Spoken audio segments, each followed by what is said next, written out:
Okay, we've got shifter lever for a GL 1500. This is a 96 GL 1500 Interstate. Exactly the same on all the 1500s. You've got the factory foot peg here. You can see there's an alignment arrow and a dot. I'll zoom in on that in a little bit. This is not a direct connection into the engine. There's an offset lever. This goes in the engine, in through the tin. This shaft is about 6-7 inches long. Then there's an offset lever that connects to the shifter that goes in the side of the transmission. I will show you that in a minute when we get this belly tin off. Fairly common that this puts undue strain on the transmission because of this long extension. My previous Goldwing had a heel toe shifter, and I think that pulls it a little bit differently, and it strained it really badly. This one, this bike only has 45,000 miles. It's pretty crisp, and I've gone in with a fiber optic camera and looked, and I don't see any evidence that the seal on the case is leaking. But I'm going to go ahead and proactively replace this, or install this shifter shaft pivot. Let's measure what we've got. In my play, I've got really only about 1.5 millimeters of play on this shaft. That's not much at all. That's pretty good, and this bike shifts very nicely and rides very nicely. But this is this is about 11 or 12 centimeters long. So you've got a massive compounded issue in terms of how much play you have way out here. So we're going to install the shifter pivot, and I had previously, in a previous video, if you look at it, installed a knockoff one from Amazon. And so this time I bought the pivot from the original inventor, Cliff Bissonette. I think I probably butchered his name. This is an aluminum casting, or machined aluminum casting. It has its own bushing pressed in here. I've heard people say it's Teflon. It's definitely metal, but it's very smooth. It will bolt on roughly right here. It will bolt on where this crash bar bolts onto the frame, and then it will encircle this shaft. This gives you a sense of where, once this bolts on, where the factory pivot point is in the engine. It's back right behind the crash bar, so that's the need for the offset. To do this, it comes with a longer bolt and a washer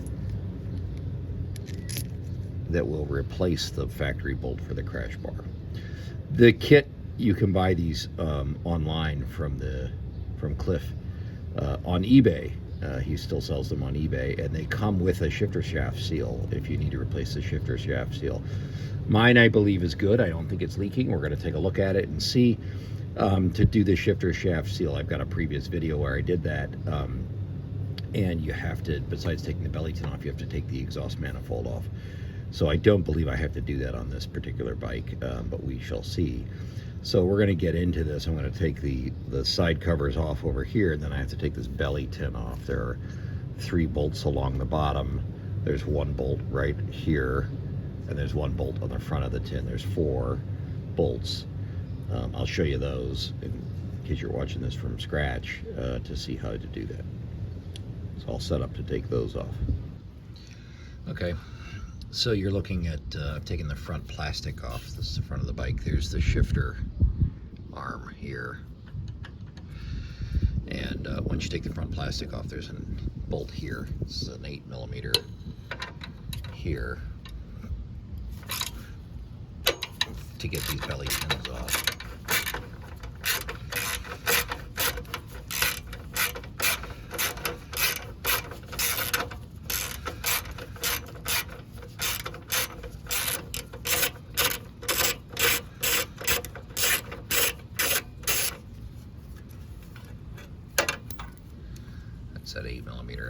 so you can see that belly tin gets loose.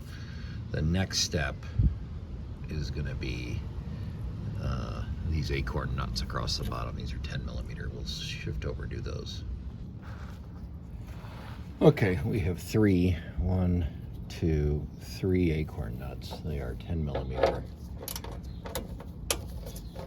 Should be pretty.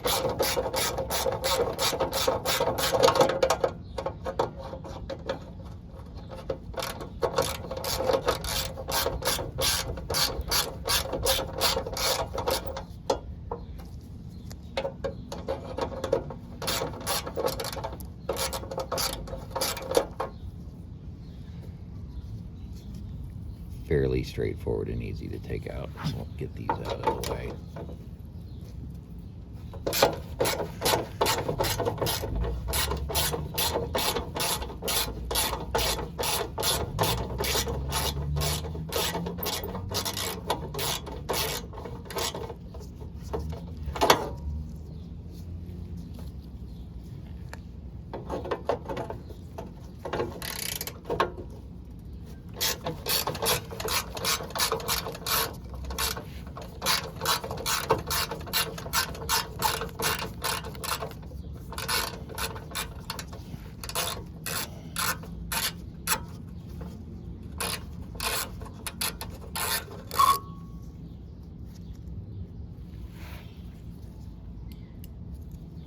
Okay. So now we have a clamp screw here, and then there's one more bolt up here. I'll reposition so you can see that. Okay, we're up top now. Shifter lever. It's this 8 millimeter bolt, same as the one on the front. Now that the covers are off, you can see it. We're going to take this off here.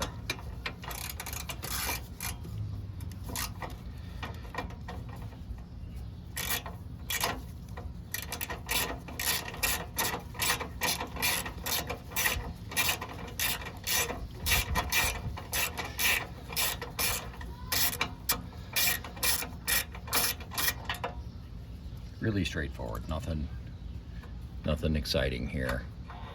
Anybody can do this. A bolt and washer. All right, now once we take the lever off, the tin will come off, so I'm going to reposition you down lower. All right, so this is a close-up of the shifter lever. You can see the play, but what's more important is that you see there's an arrow and a little dot on the shaft, which shows you the alignment that you're going to go back to after you take this apart. 8 millimeter bolt here. Take this off.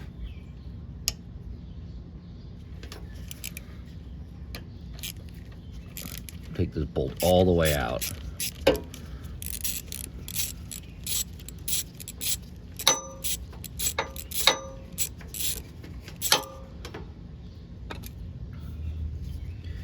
You're going to take this all the way out because there's a recess on the end of this spline shaft, and so it's not gonna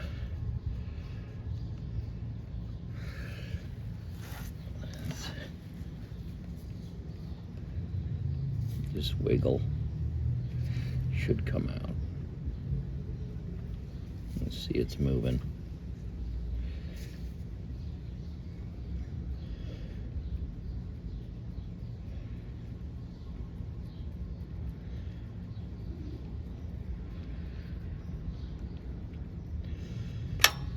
Go. So you can see the recess on that spline shaft. The bolt will get in that recess. If you don't take the bolt all the way out, you're never going to pull this lever off. Now zoomed out. Now we're going to take this tin off. So this should be able to pull on from the bottom.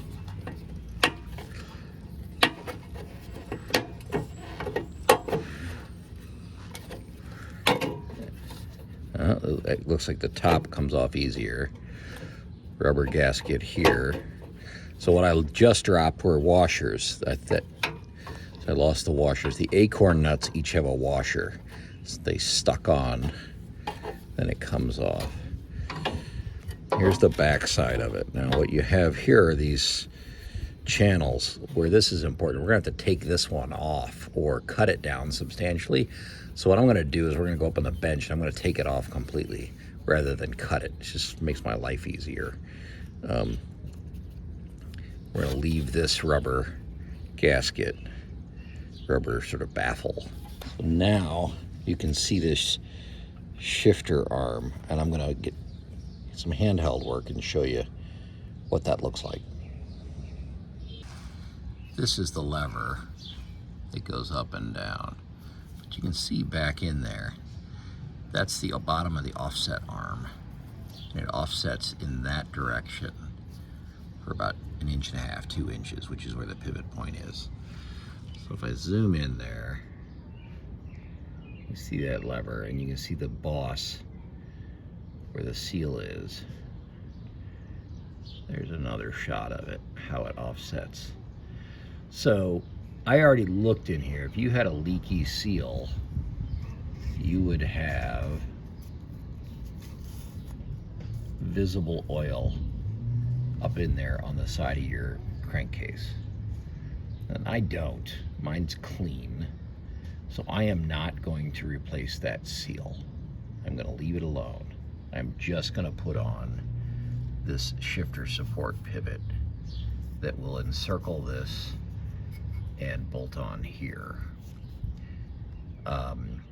If you needed to do that seal, you will need to remove the exhaust manifold, which is fairly straightforward. It's these 6 bolts. You will need to disconnect the exhaust manifold from the rear exhaust. This piece of tin stays attached to the manifold. Don't take it off.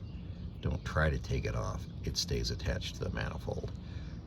It gets bolted onto the manifold before the manifold gets put on the bike. You will need new crush washers, crush exhaust gaskets if you do that. So I am spared of that. So let's get set up. I'm going to clean this shaft off a little bit, wipe it off, and then we'll get that bolt out and get ready to do this. Okay. Take this 12mm bolt, hold the frame, or the crash bar on. We're going to take that out. This will actually not get reused. A new bolt comes.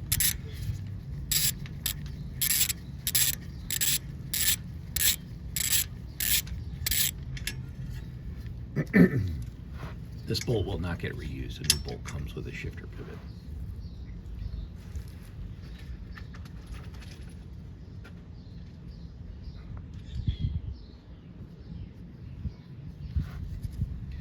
Now you're told in the instructions to clean this off with an abrasives, take a little sandpaper, emery cloth, and clean that.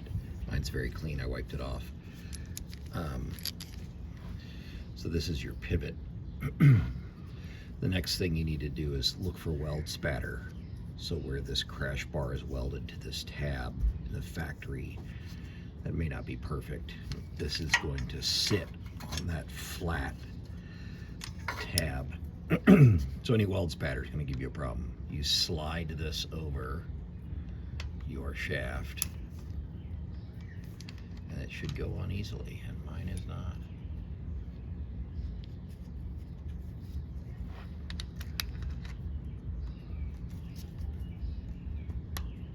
That is a tight tolerance.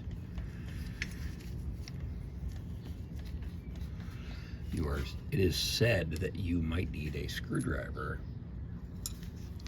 in here to spread this gap apart, to slide that on. I don't really need it, but you could use it. So you are going to push it in until you're all the way against that tab. Now, I know from experience, when I use the cheap one, which is a knockoff of this casting, the heat shield here on the exhaust is going to be in the way, and we need to squeeze that over a little. You need to sort of bend that heat shield over. So I'm going to take this back off. Again, there's enough clearance. I am going to work that heat shield over, sort of just a little. It doesn't need much.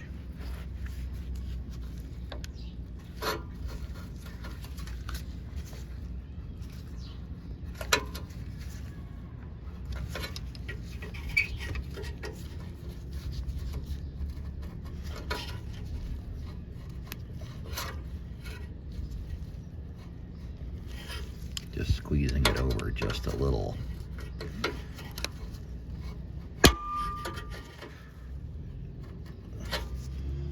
Let's see how that works in terms of clearance. I'm going to just take this and set it. I'm going to see. So now I clock fine. Now let's do it with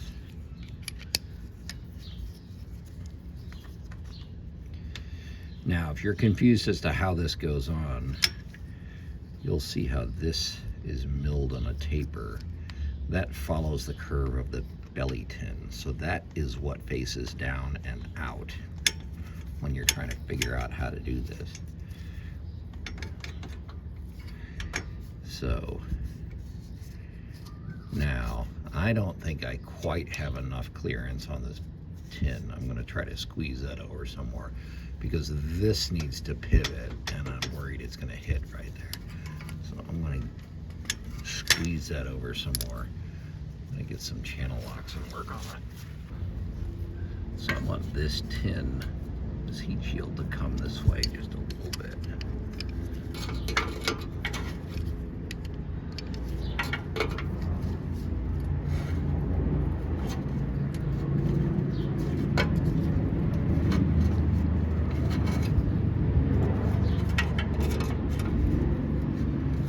I don't want it touching because I don't want to rattle, so I want a little space. I don't want it so close I'm going to get a rattle, but I got it closer, so there's still air in between there, but that should give me what I need.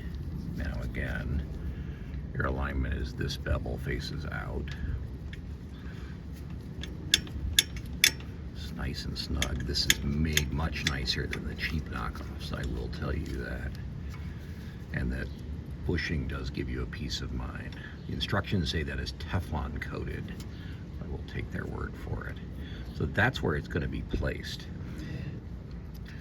Now, it comes with a new bolt. It's a cap head bolt, 6mm cap head. So you're going to put that right in there, and this will hold your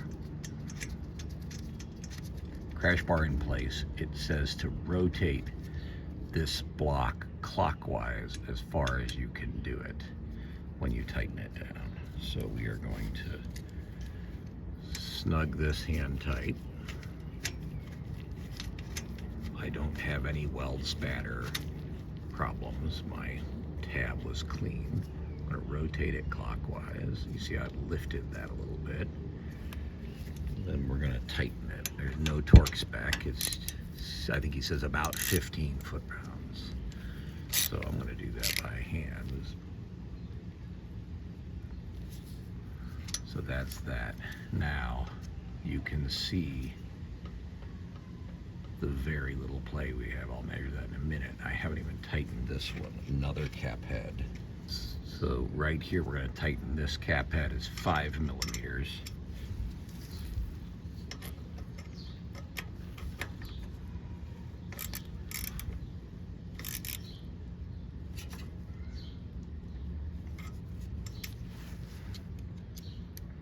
That is installed. That is it. And that is almost no play. Let's measure that. So if I go back to the way I was before,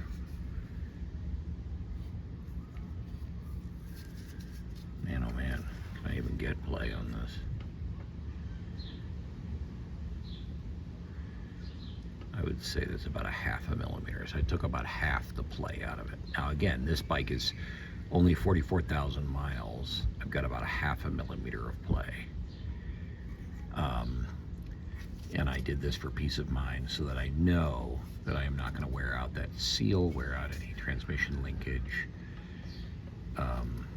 I am very pleased with that, and it already took out half the play this had, so I expect it to be very crisp going forward. Now we're going to switch to the bench, and I'm going to show you what I'm going to do with the belly tin. I'm going to take the entire tunnel off that belly tin. I could cut it and trim it, but I'm going to take the whole tin off. I'll show you. Okay, so we're on the bench. This is the belly tin. It's the back of the belly tin. These are those tunnels. The shifter shaft goes through here, and the crash bar comes through the top here. There's a rubber gasket. The rubber gasket is held on with these little fingers, these little rubber sprues. So you could pop those off, but it's not necessary. So the shifter shaft is going to, this is the front, it's going to hit, that pivot support is going to hit this tunnel here. But you can see clearly the spot welds. 1, 2, there's one here, and there's one there. So, and they actually, the little rubber sprues only go through the outer sheet metal. They don't go through this tunnel. So what I'm going to do is I'm going to drill these spot welds. Try not to create too much heat because I don't want to burn the paint. Although the rubber covers the paint that is immediately where those spot welds are.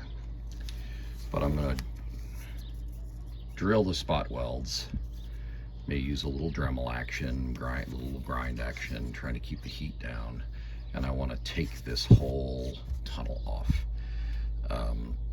I could just cut it with a cutoff wheel. I don't really have something like that. Maybe a little Dremel cutoff wheel. I also don't want to cut these rubber sprues because I'd have to get this rubber part from Honda, and I don't want to do that. So if I can split 4 spot welds, then I'm where I want to be. So that's what we're going to try. All right, I don't know how well you're going to see this.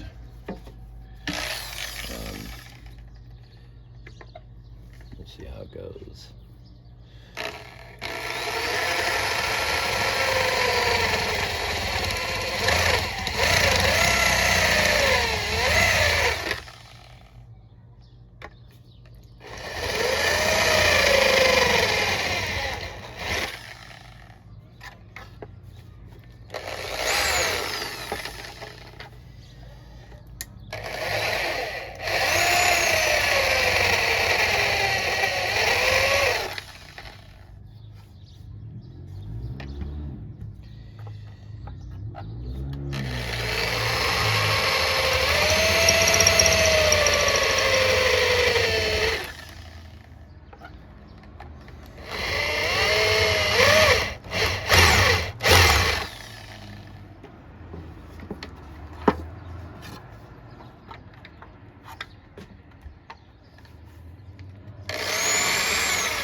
All right, that's after I've drilled some. I'm just trying to drill through the top layer.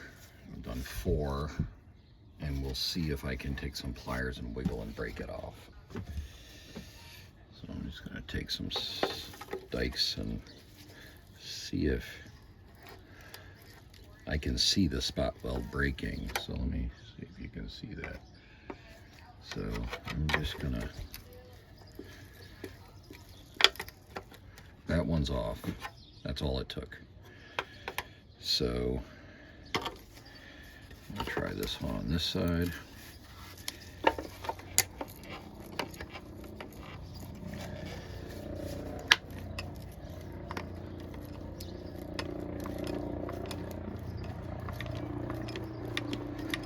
This wiggle back and forth.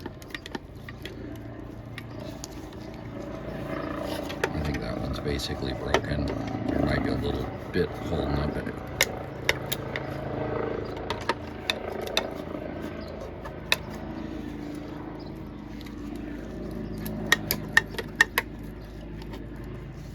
That one's off. So now I've got 2 off. Now the bottom 2 are a little bit harder, but I can curl the metal around.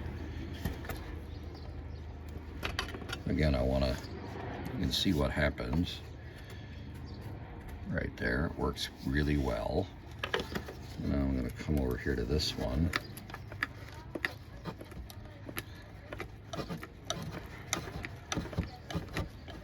If I break this tunnel, that's fine. In fact, I think I'm going to. Oh, that pop rivet is, that spot weld is now gone. That's number 2. So all I've got is the one left on this side, so we're really getting there. Again.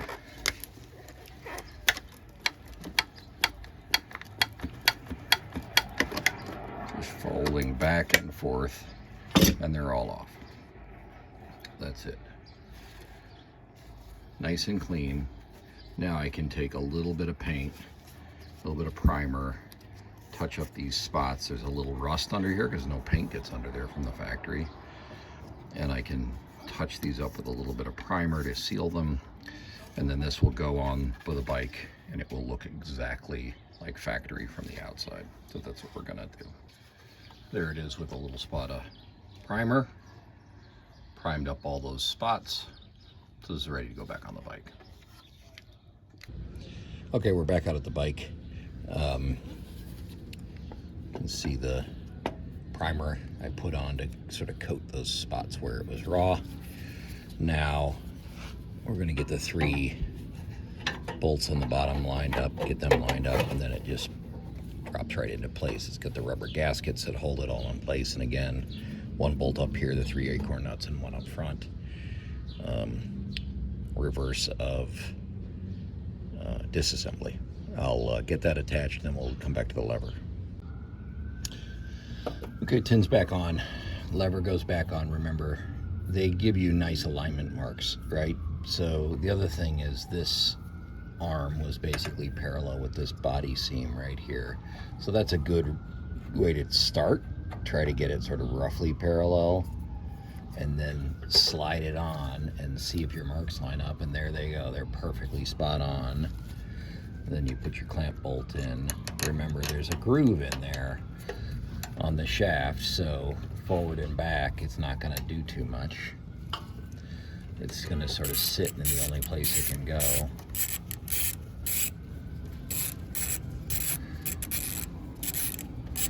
Let's get this tightened up and I'll show you what the play looks like now that this is all done.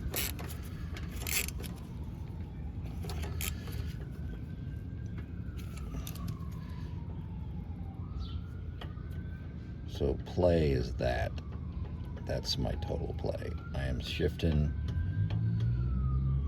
That's my play. That's it.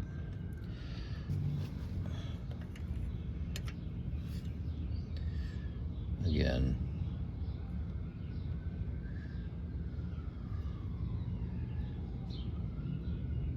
I think I got about a 1/2 millimeter. But now I've also got peace of mind that I am only engaging the shifter, and I've got good support out here, so it's going to stay in alignment, and that is a worthwhile addition in my book.